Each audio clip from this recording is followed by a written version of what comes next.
recuperar o máximo possível. Mas provavelmente existe um recuperável, muito provavelmente não é de todo o valor, então quem investiu nisso vai ter perda patrimonial. As cotas vão recuperar o preço, exatamente qual é o preço que você pagou há 2 anos atrás? Muito provavelmente não, porque o patrimônio provavelmente não vai voltar a ser o que era. Mas você, ao longo do tempo que carregou, recebeu dividendos muito acima da média, então ponha isso na conta e tal, e chega ao seu, a sua conclusão de resultado e se valeu a pena. Para muita gente valeu a pena.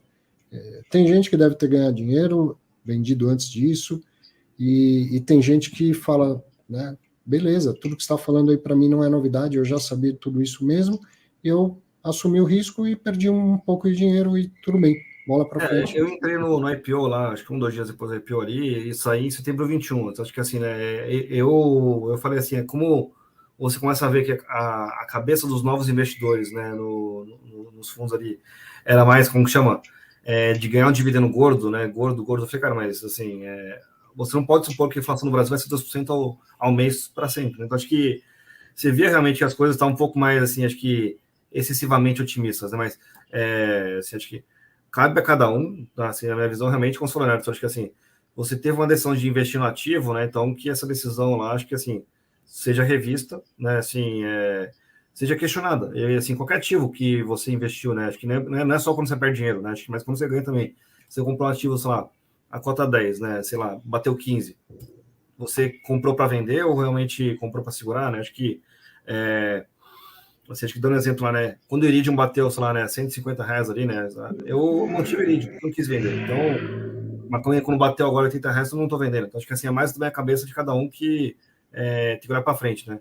E acho que tem às vezes, esse desespero na minha visão, né? De assim, acho que tentar, né? Acho que assim, achar a próxima Magazine Luiza, né? Achar sempre o negócio que vai dar certo daqui 2 semanas. Né? Então, acho que esse é um grande desafio, assim, mas assim, eu sempre tenho que se perguntar por que você investiu no criativo e, sei lá, cada 6 meses você se pergunta de novo, porque você investiu no criativo, né? Acho que se a tese permanece a mesma ou não, né? Acho que esse é um ponto, assim, na minha visão, importante. Assim, dando um exemplo lá, né? Tinha o SAD, né, que eu entrei na tese do ganho de capital, o ganho de capital, né, assim, graças à Capitânia, né, aconteceu, que a parte do fundo foi encerrada, então, tchau. Então, acho que assim, né, a ideia não era carregar para sempre, sabe, de 11. Então, acho que assim, cada um tem a sua estratégia, cada um tem assim, a sua linha de raciocínio, e é bom sempre que a sua estratégia, né, sempre seja aperfeiçoada, né? Me permite, Arthur? Claro. Então, vamos lá. De novo aqui eu vou começar comentando de trás para frente, porque senão eu vou esquecer. Sobre o negócio que o Losnak comentou, de a cada 6 meses reavaliar a estratégia, etc. Eu acho essa ideia fantástica e eu vou dar uma sugestão. Quando entrar num ativo, anote por que você entrou. Anote. Ou pega papel e caneta, cola um post-it no teu monitor, ou abre um bloco de notas onde você anota lá por que você investiu em cada ativo. Anota 3 qualidades. Não precisa escrever um longo texto. Pode ser 4 palavras cada tópico. Acho o relatório de gerencial completo. Bom, isso já é um motivo que você pode ter usado para poder entrar. Mas anote, porque a nossa memória, ela trai a gente.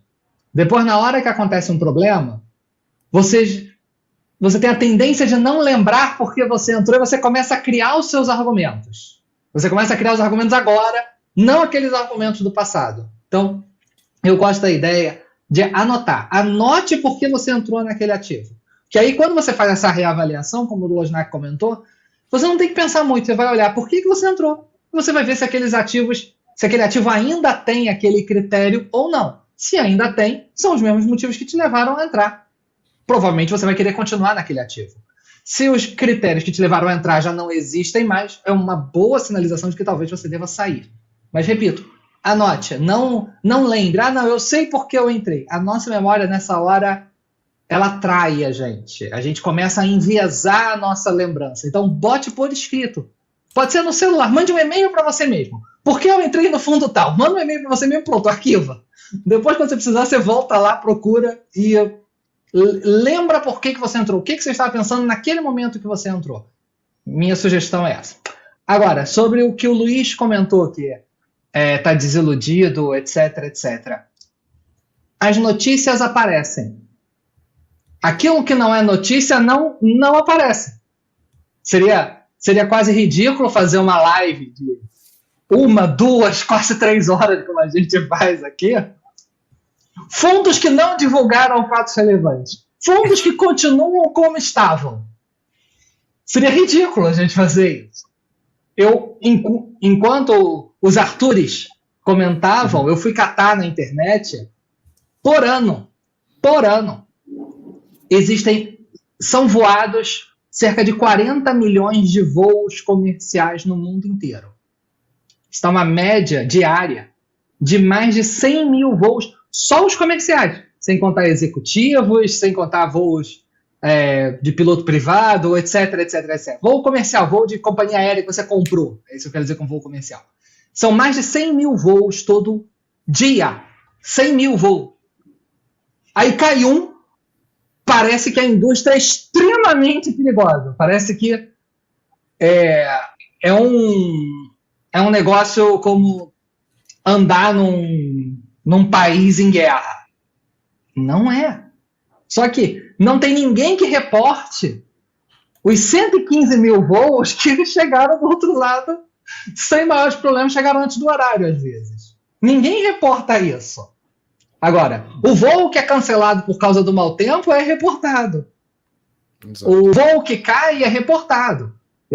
Anteontem, um avião aqui no Santos Dumont lá soltou umas flamas umas chamas ali do motor.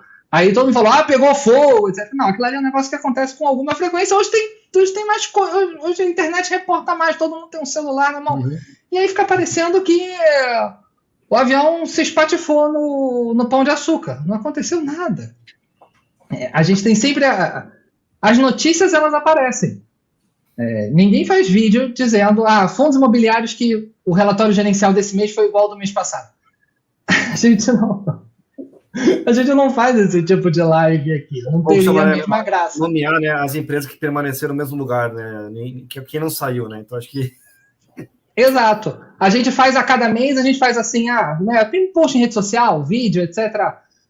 Artigo, fundos que mais subiram, fundos que mais caíram. Ninguém fala assim, fundos que ficaram male na mesma coisa. Assim.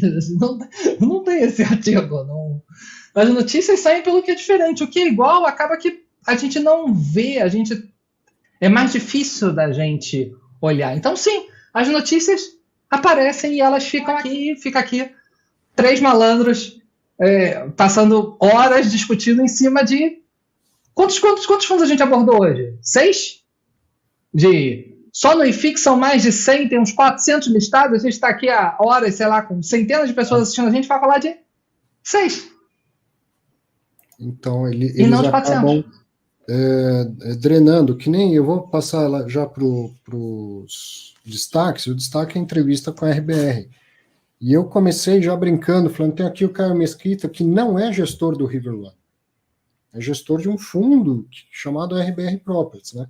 Então, o fato ruim, ele sequestra o tempo, ele sequestra a atenção, tá certo? É sabedoria popular, notícia ruim vai longe, corre logo, não é? A tal ponto que mesmo veículos que quase nunca falam de fundo imobiliário começam a dar essa notícia. Tá certo? A imprensa não especializada começa a dar essa notícia. Quando tá tudo bem, quando que sai notícia de fundo imobiliário no UOL, por exemplo, que eu acho que é um belíssimo portal, só não é especializado em fundo imobiliário. Em 2019, quando o IFIX subiu 37%, sai notícia. E quando tem um problema grande em 3, 4, 5 fundos, sai a notícia. Mas no dia a dia não sai notícia. Então isso vai levando, vai se espalhando para mais gente que não está sabendo do mercado, não acompanha o mercado e acaba generalizando. Mas não é definitivamente um problema generalizado na indústria. Tem um movimento sistêmico, o juro subiu para caramba, a cota de todos os fundos caiu. Ponto. Então, tem um monte de fundo que caiu bastante nos últimos anos, no último ano e meio, 2 anos, e que não tem nada de ruim acontecendo com o fundo, às vezes tem até melhoras acontecendo no patrimônio do fundo. Então, isso é sistêmico. E alguns fundos têm problemas específicos. Esses que a gente falou aqui, esses fundos de papel high yield, principalmente os multipropriedades, River One tem um problema específico, O BC Fund tem lá um problema específico. O que mais? Só para falar mais um, dois de XPPR tem um problema específico, certo? Então, tem alguns casos específicos que o fundo tem um problema, além de um problema macro, o fundo tem um problema micro específico. Não é a indústria toda. Né? Não adianta generalizar. Nunca é a solução. Deixa eu fazer aqui o destaque da semana. Tem um monte de pergunta que eu já marquei aqui para tratar já, tá? Destaques da semana aqui, na verdade, é o destaque que foi o Clube Fim Entrevista de ontem. Foi uma baita conversa com o Guilherme Antunes e com o Caio Castro, falando dos fundos da RBR. O Caio é o gestor dos fundos de tijolo, o Guilherme é o head dos fundos de papel. Então a gente pôde tratar de muitos assuntos e muitas vezes esses assuntos acabam sendo correlatos, né? O fundo de tijolo toma alavancagem ao fundo de papel que dá esse dinheiro para alavancagem, enfim. Foi uma conversa muito boa, muito